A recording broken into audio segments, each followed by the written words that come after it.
Manchester United have won a game. We've won a game. We've won a game. 1-0 was the final result, and it was Bruno. Yes, Captain Magnifico at the end with the goal. Listen, there's going to be two types of people. There's going to be people who understand that even though United have won today, the performance was once again bad. It was one of the worst games I've seen in a long time. I was bored as heck. Yes, I am happy that United won, but context is key. Was the performance any better? No. Did United deserve to win? No. In fact, the game was there for both teams, really. Fulham could consider themselves to be unlucky. They had a few chances. Onana made a few saves. But United needed this win. The pressure on Ten Hag was mounting every day, game by game. And this win might have given him just a few more games. Who knows? I don't know, but we'll see. There is a lot for us to discuss after today's game. United can't create. United struggle to create, and we're going to have to talk about that. We're going to have to talk about the performance again, the team he selected, the manager, have a few moments to consider the performance of Antony. I'm not going to be going in hard on Antony like a lot of people have, but we're going to have to talk about Antony. We're going to have to talk about it. We can't avoid it anymore, all right? So, like I said, not a great game. United haven't really done anything for me to feel like there is a turn here. But there's still a lot to consider. There is still a lot to discuss. So,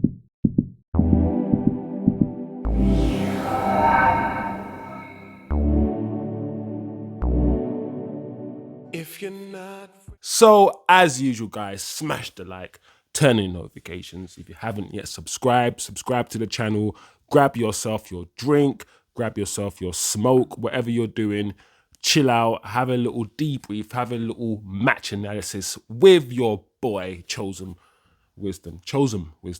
Can't even say my name right. Chosen Wisdom.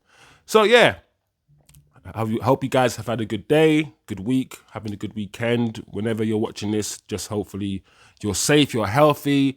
But let's get straight into it, guys. The lineup, first and foremost, we don't see Varane. Now, personally, I think the manager has fallen out with Varane, and I think a lot of players, or let's say some players at the very least, have issues with the manager, the direction, the football, all of the above, who knows.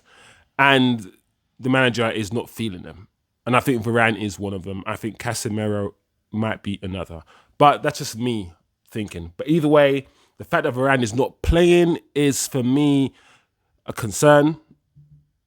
But we have Maguire and Evans starting at the back today. Dalot on the left. Why he's played Dalot on the left rather than Reguilon, once again, I don't know. I remember Saka played the last game, and the manager has decided to keep him. That's the problem. I don't think the manager knows his best team. It just seems as if he's just playing players and trying to find something. And for me, after a year, you have to have a style, you have to have a fixed way of playing, a pattern of play. You got to know your best players, and every week the back four is changing. Every week the midfield. Let's look at the midfield today. Eriksen, Scott McTominay, and Bruno. And yes, there are injuries in the midfield, but that midfield to me is not balanced. It's not a balanced midfield. Scott McTominay is not a DM. He isn't really. He's technically a box-to-box player.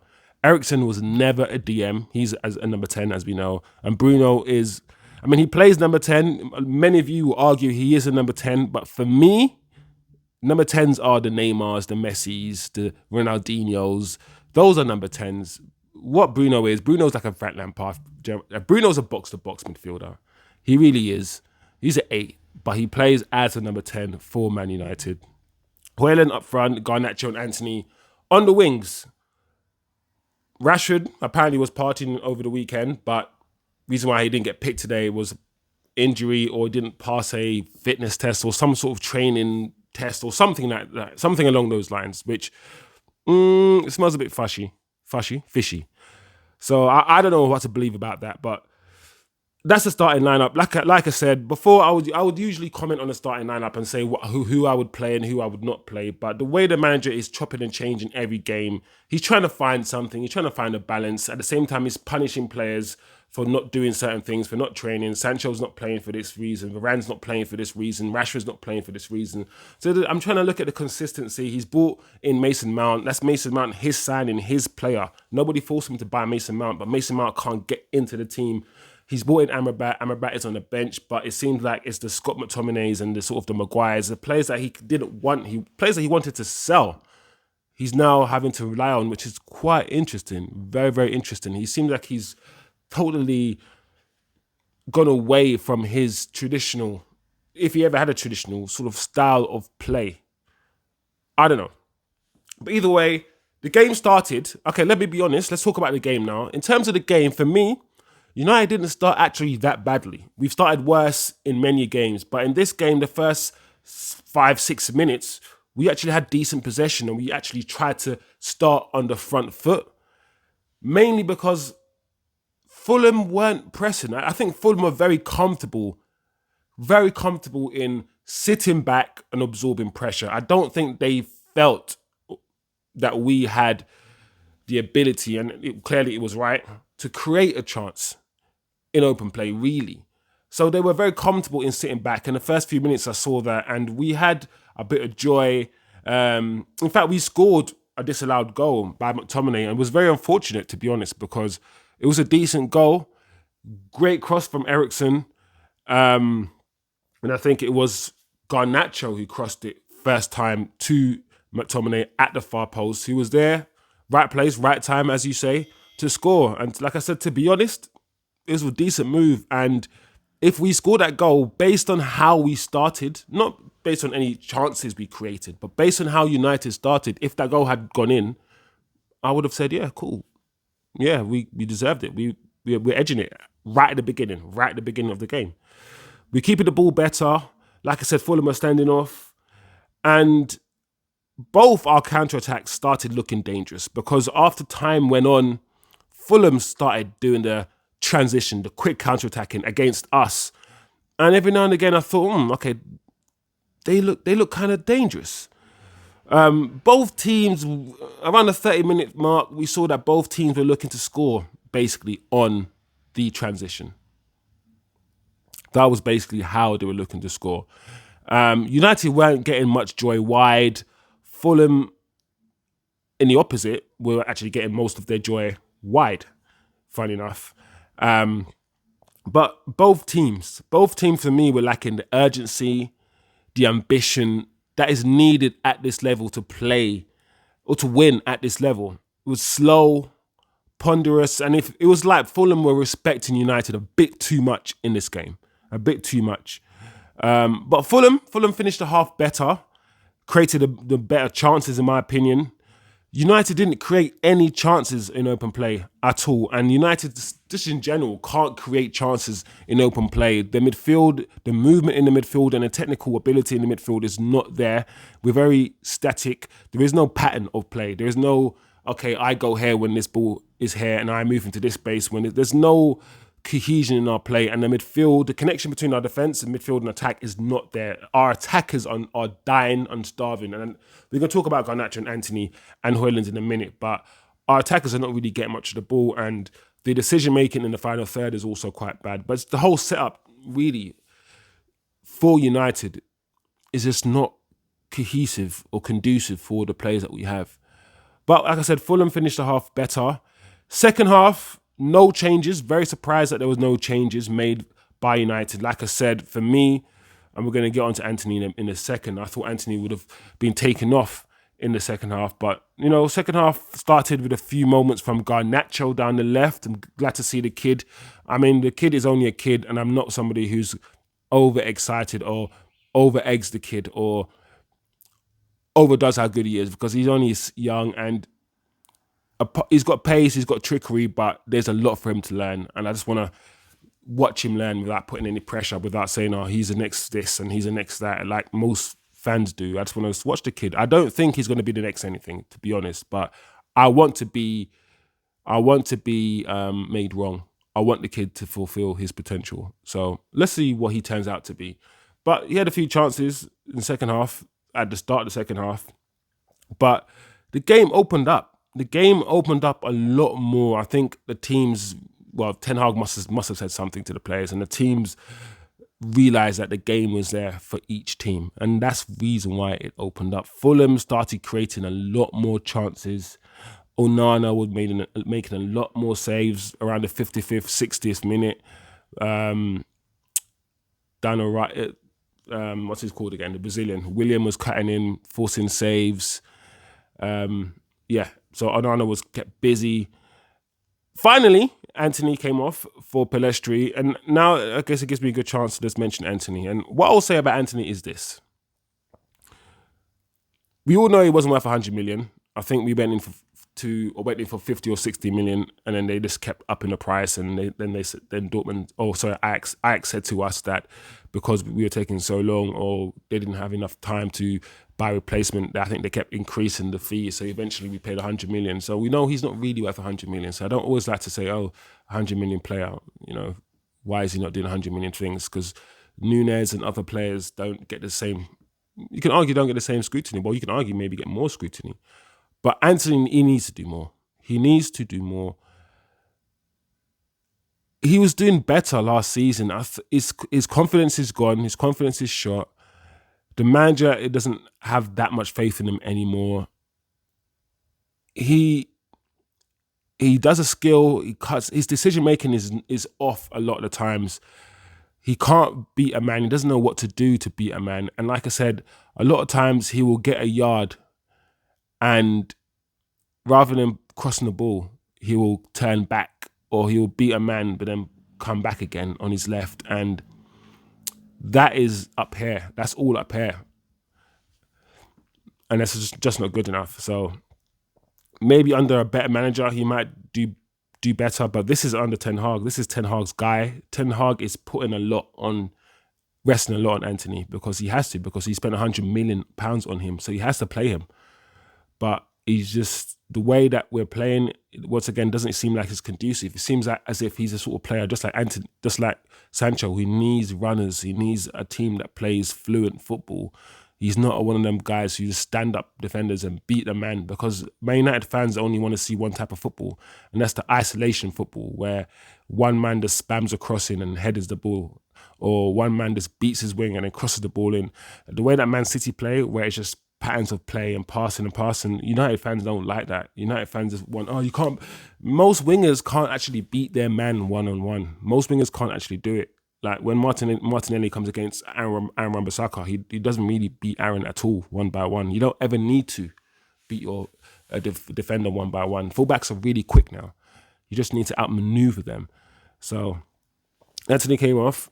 Eriksen and Højlund also came off for Martial and Mount. And once again, you've got to talk about the fact that in this game, you have Mount, who's £55 million, his signing on the bench. And you have to think about that, and you have to hold the manager accountable for that, because nobody forced the manager to make that signing. And a midfielder, McTominay, Mount and Bruno that sounds crazy, But like I said, the game opened up, and either teams looked like they could win. United looked like they could win. Fulham looked like they can win. And it was Bruno right at the very end. Very scrappy goal, to be honest. It bounced off this player, then it bounced off another player, then it finally, at the edge of the box, fell to Bruno, who, you could argue the goalkeeper could have had a stronger hand, but he came up trumps right at the very end with the goal. Man United won the match. It wasn't a good performance by Bruno, to be honest. It wasn't. And the one other thing I want to mention is the fact that I saw that they gave him the man of the match, and I thought to myself, he was rubbish today, Bruno. You can't give someone the man of the match or the player of the match just because they scored the goal. That we can't think like that, because that's the reason why football is in a state, for me, in the state that it is, where as long as you get a goal and assist, that's it. That's all that matters. And that is so wrong, because you're rubbing out so many good footballers that, like, he was not the man. Onana had a better match than him. Iwobi played better than he did. Like, you can argue Maguire played better than Bruno. Like, you can't just give the man a man of the match because he got the assist or because he scored the goal, because those things are circumstantial. Like, it's just so short-sighted, and this stat mad world of just goals and assist and stats are the only thing that matters. Is the reason why football is in the state that it is, like I keep saying, because it means you don't have to watch the game. You just read the stats, and essentially you can basically look at the stats, not watch the game, and think you understand what happened in the game.